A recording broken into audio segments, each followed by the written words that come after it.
Hi everyone, it's Helen here from Helen Chapman Handmade Crafts, and today I'd like to share this card with you, which I really enjoyed making, and I think it looks really effective, but it's really simple to achieve.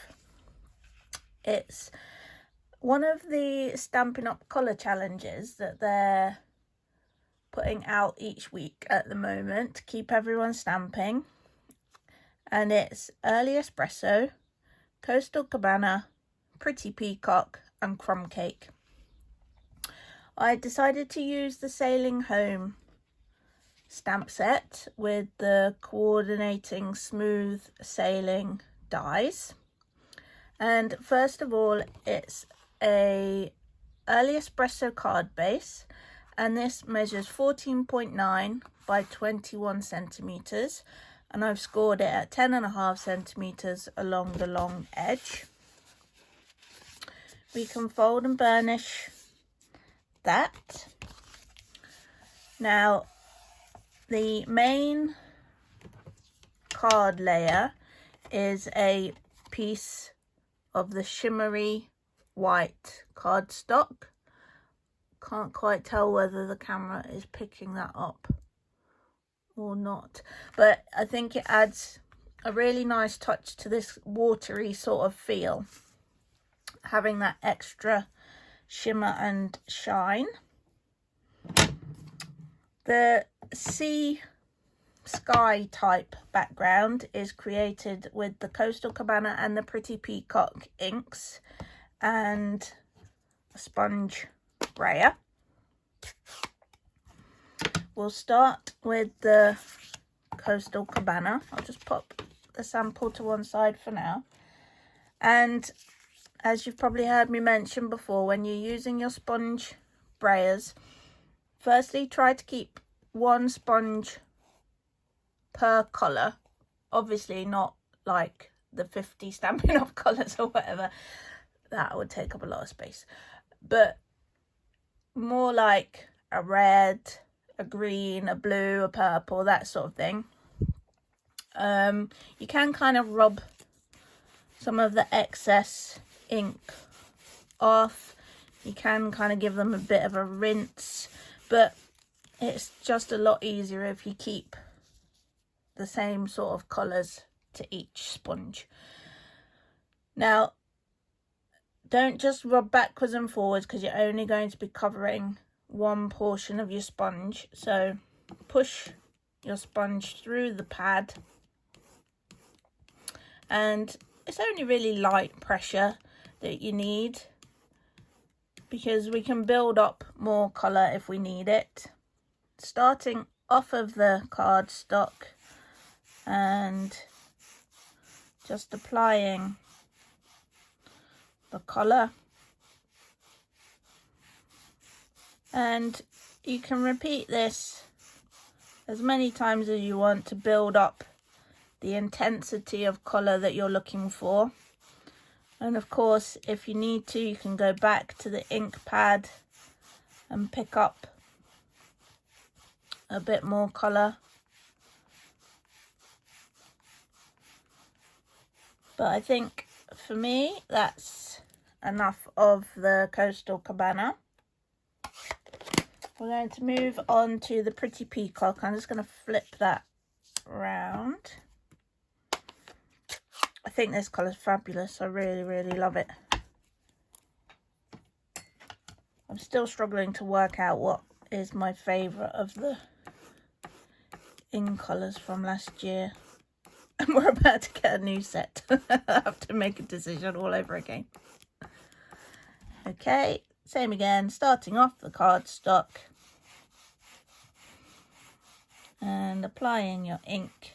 I'm going over the point at which the Coastal Cabana stopped, just so I get a little bit of blending.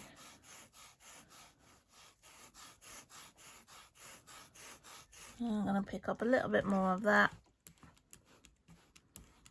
It's a lovely rich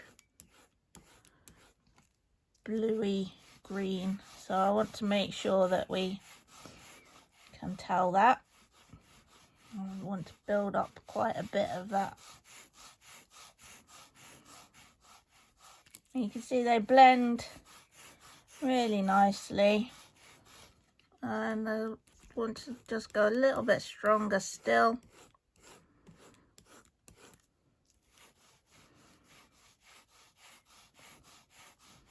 That's more the sort of intensity and shade that I'm looking for.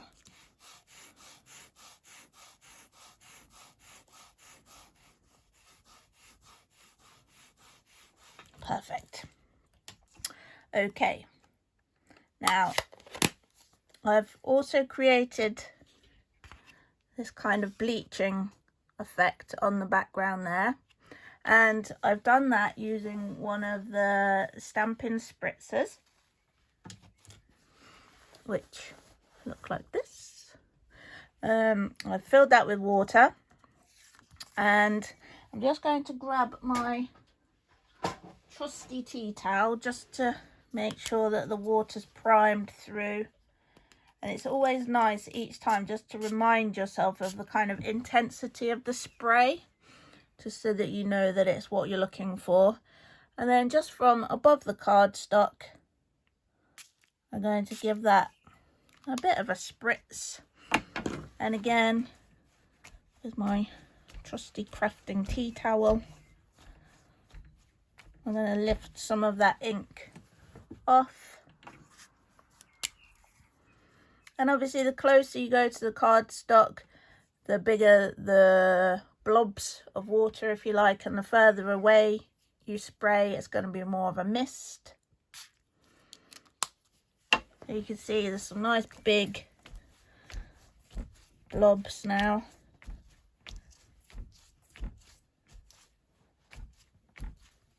And you just really want to get the impression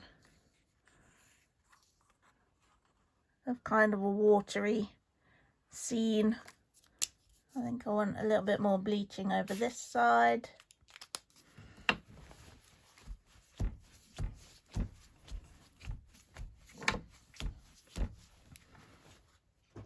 Like so. And obviously you can dry that off with the heat gun, or you can just leave it to dry on its own. I'm just going to give it a quick waft with the heat gun because I want to stamp straight away.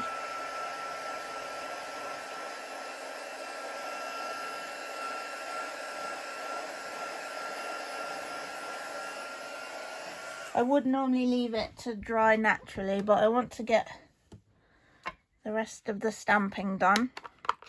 Now onto the top of my scene here, I'm going to stamp the bird images, and it's only a small stamp, so I'm going to apply the stamp to the ink pad.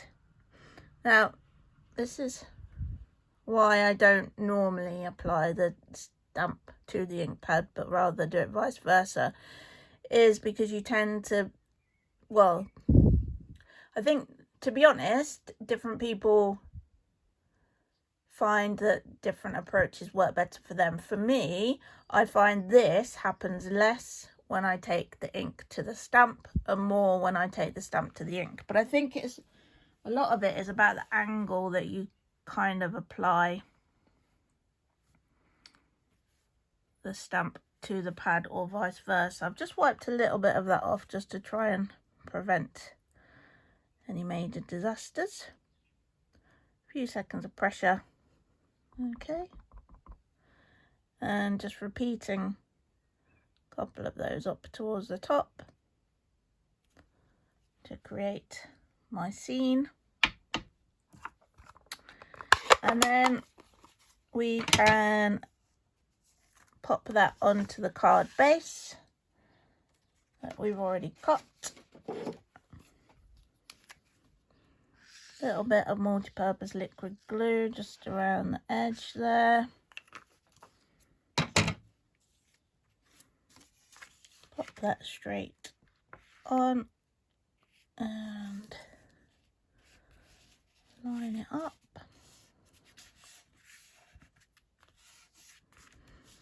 Like so. And I've already cut out the ship's wheel, and that's from early espresso cardstock. And I've got a little scrap of crumb cake, and that's what I'm going to stamp my sentiment onto. And I'm going to be using early espresso ink again for that. So a few taps.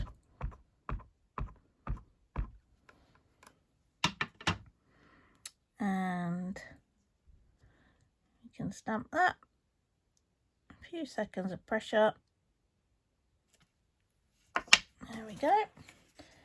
And I'm using this sort of label, it's got with a stitched effect. I'm using that to cut out my sentiment, so I'll be back in a sec. Just popping over to cut that out.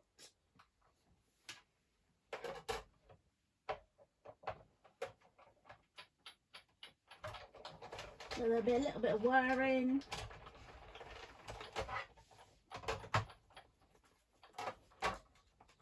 There might be something exciting whirring wise coming in the new catalogue, by the way.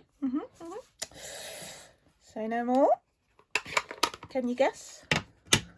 I think you probably can. Okay, and I've now this little thing here is called a distressing tool, and I really love using the distressing tool. If you don't have one, they're quite easy to pick up from your usual sort of shopping sites, or a craft shop or wherever. If you don't have one, you can just use the blade of a pair of scissors, obviously not your best scissors, and please be careful. Obviously this has got a lot of protection around the blade, so it's much safer. So please do use one if you've got one, or get a hold of one if you can, because it is so much safer. And all I'm going to do is just go around the edge of this, and it's literally tearing the edge of the cardstock and just distressing it.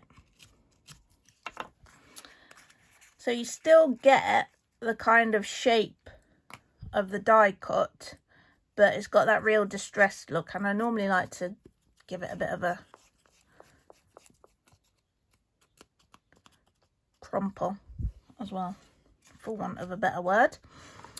And the ship's wheel, we're just going to stick to the back of our sentiment piece.